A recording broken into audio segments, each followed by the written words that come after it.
दोस्तों आज की ये वीडियो बिल्कुल अलग होने वाली है जो आपने आज तक कभी देखी नहीं होगी।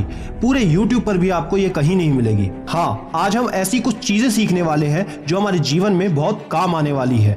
हम सीखेंगे आज यूपीएससी से क्या बदलाव हमको अपने अंदर लाने हैं। यूपीएससी प्रीलिम्स का जो 2023 का पेपर है उससे क्या सीखकर कौन सी गलतियां हमें आगे चलकर नहीं करनी है और हमें अपने अंदर क्या ऐसी चीजों को डेवलप करना है जो कि हमें इस प्लेटफॉर्म के लायक बना सके। ये सब कुछ आज इस वीडियो में जानेंगे, तो वीडियो के अंत तक बने रहना।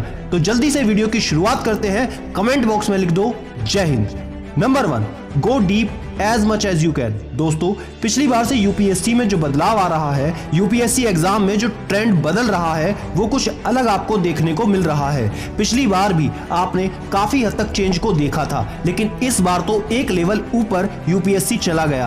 अब अगर आपको तैयारी करनी है तो आपको बहुत ज्यादा सीरियस रहना पड़ेगा। 2-4 महीने वाली तैयारी के साथ ये टेस्ट बिल्कुल नहीं होने वाला, ये बिल्कुल क्लियर बात है। अब आपको अच्छे से डिटेल में पढ़ना पड़ेगा। जरूरी नहीं आप सब कुछ पढ़ें, लेकिन जो भी पढ़ें डिटेल में पढ़ें। कनेक्शंस आपको पता होने चाहिए। आपको करंट से लेकर एनसीईआरटी तक का कनेक्शन होना चाहिए, तभी आपका ये एग्जाम होगा। तो वादा करो अपने आप से कि अब जो तैयारी करोगे उसे डिटेल में करोगे, उसको टालोगे नहीं। Number 2, mindset. अब मानसिकता को बदलने की जरूरत है। पिछले कई सालों से एक ट्रेंड सा सेट हो चुका था। उसमें पता था कि इसको प्रैक्टिस कर लो मेरा टेस्ट तो हो जाएगा। कई लोग तो सिर्फ 2-4 महीने के भरोसे बैठे रहते थे।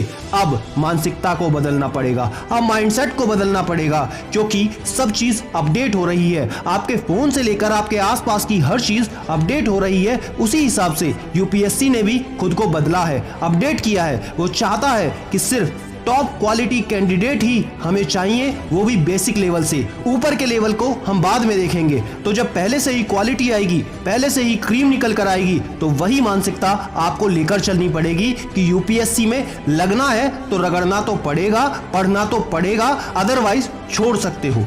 नंबर 3, सी सेट तो हो ही जाता है। जब पहला रिएक्शन GS1 के पेपर का आया तो यह बात बिल्कुल क्लियर थी कि इस बार सी सेट के पेपर में भी कुछ तो अलग देखने को मिलेगा। वहां पर भी यूपीएससी एक लेवल ऊपर गया है। जो पहले एटीट्यूड होता था कि ये तो हो ही जाता है, क्वालिफाइंग है, 66 नंबर तो आ ही जाएंगे, इस बार 66 नंबर लाना भी टेढ़ी खीर लग रहा है। ये सिर्फ एक ही कारण है इसका कि आपकी प्रैक्टिस की कमी।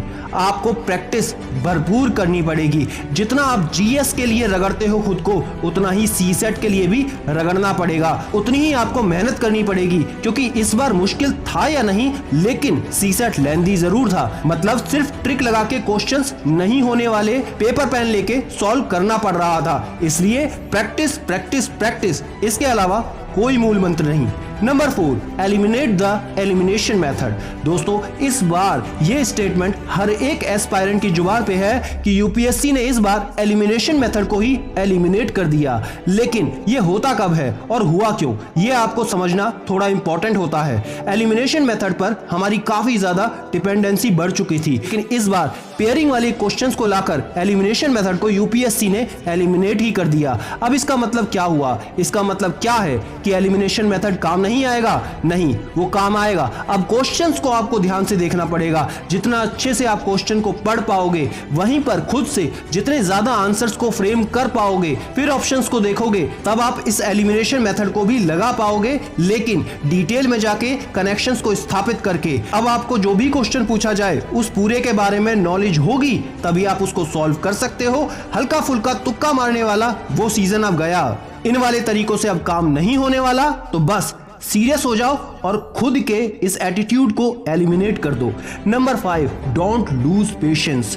यूपीएससी का एग्जाम जो सालों पहले था, आज भी और आगे भी रहेगा, उसमें सबसे इंपॉर्टेंट रहता है संयम का बरतना। अगर आपका जीएस का पेपर कैसा भी क्यों ना हो, लेकिन अगर आपने थोड़ी गहरी सांस लेकर दोबारा से ध्यान से देखोगे तो काफी हद तक उसको सॉल्व कर पाओगे। इस बार भी ऐसा ही हुआ था, क्योंकि पेपर टफ हो या आसान, लेकिन अब कॉन्सेप्चुअल होता ही है। तो आपको भी कॉन्सेप्ट्स को क्लियर करना पड़ेगा। और अगर किसी कारणवश आपका GS1 खराब हो भी जाता है तो भी आपको दूसरा पेपर CSET के लिए भी संयम ही बरतना पड़ेगा। तो जितना अधिक धैर्य रखोगे उतना ही आराम से इस पेपर को कर पाओगे, UPSC के लायक हो पाओगे। तो दोस्तों ये थी 5 इंपॉर्टेंट बात जो आप UPSC 2023 के पेपर से सीख सकते हैं। और अंत में मैं आपके लिए सिर्फ इतना ही कहूंगा, अगर बदला है UPSC तो बदलेंगे हम, अगर बदला है UPSC तो बदलेंगे हम, क्योंकि ये अंत नहीं है मेरा आरंभ। तो दोस्तों आप भी ये मानते हो तो कमेंट में लिख कर जाना और हर एस्पायरेंट के लिए इस वीडियो को शेयर कर दो, क्योंकि इसकी